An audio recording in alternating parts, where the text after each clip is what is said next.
President Trump attacked Amazon on Twitter today, saying that the company, quote, pays little or no taxes to state and local governments. Well, Mr. Trump has gone after Amazon before in the past. He suggested that the United States Postal Service charge it more. He also suggested reining them in with antitrust laws.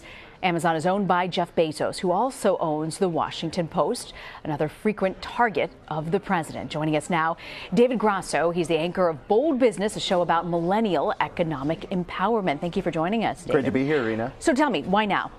Well, you know, the seeds have been sown for this for quite some time. And, you know, all of us are wondering when Amazon is finally going to collide with the government. They're slowly taking over so many different sectors of the economy that naturally, at some point, there has to be a stop sign. So let's talk about the president's comments here. What do we know about how Amazon is taxed? Okay, so this is a very complicated issue, and even right now when I order stuff here in New York, sometimes tax isn't applied, okay? But in most cases, taxes are applied, and that's been a slow process to go ahead and pay local and state taxes. But there's different taxes we have to talk about. There's taxes when I buy stuff from Amazon. There's also corporate taxes that Amazon should be paying, and a lot of tech companies have gotten a lot of blowback from not paying enough in federal taxes. Do you think that this is going to make it more that these companies will have to pay that corporate tax that they have been skirting? Well, yeah, you know, eventually these big tech giants are going to have to pay their fair share, of course. But I think Amazon is playing the long game. You know, they are eventually going to be not just as big as they are now, they're going to be bigger. But all these companies like Google, like Facebook, who's been in the news this week, like Amazon, have been making so many waves that, you know, their advisors might want to tell them, stop doing too much. You're going to run afoul of government rules here. But, you know, the president's also lamenting and tweeting about Amazon's success, you know, that they've also sort of run down these brick and mortar stores. So he's targeting a company, an American company that's been incredibly successful. Like, what do you make of this back and forth? Well, you know, let me tell you, I am part of the problem. I don't walk into brick and mortar stores. Everything you see on my body here came off of Amazon or Macy's.com. So I am part of the problem. The 1950s economy no longer exists anymore. But in all fairness, some of the points that President Trump makes are true. There are certain things that they don't pay enough tax on. Naturally, I'm a huge Amazon enthusiast and I'm a huge Amazon consumer. I'm a Prime customer.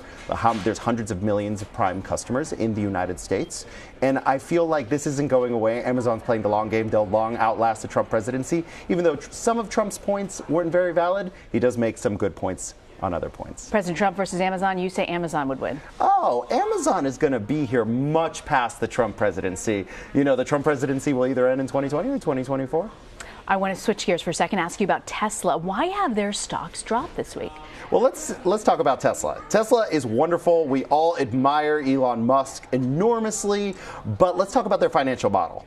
They are worth more than General Motors. They are worth more than Ford, but they make a fraction of the cars that those companies make. These giants that have been in the business for more than 100 years. They don't mass produce. They don't mass produce. And Elon Musk is risking a lot. If you look at his history, he's always doubled down on his bets, and it's either going to be a big win or a big loss. So where is he heading? Is he heading towards bankruptcy at this point? Well, you know, this is the curious thing about our new economy is that revenue models are not necessarily an important part of it, what an investor looks at when they invest in certain stocks. So along those metrics, a lot of the big companies that people are excited about today would be heading towards bankruptcy. So we shouldn't just single out Tesla. It's this nouveau model that we have where we don't really worry about revenue. That's something we'll worry about in the future. Okay, I want to ask you before you go, though, about Netflix. They've appointed former Obama National Security Advisor Susan Rice to their board.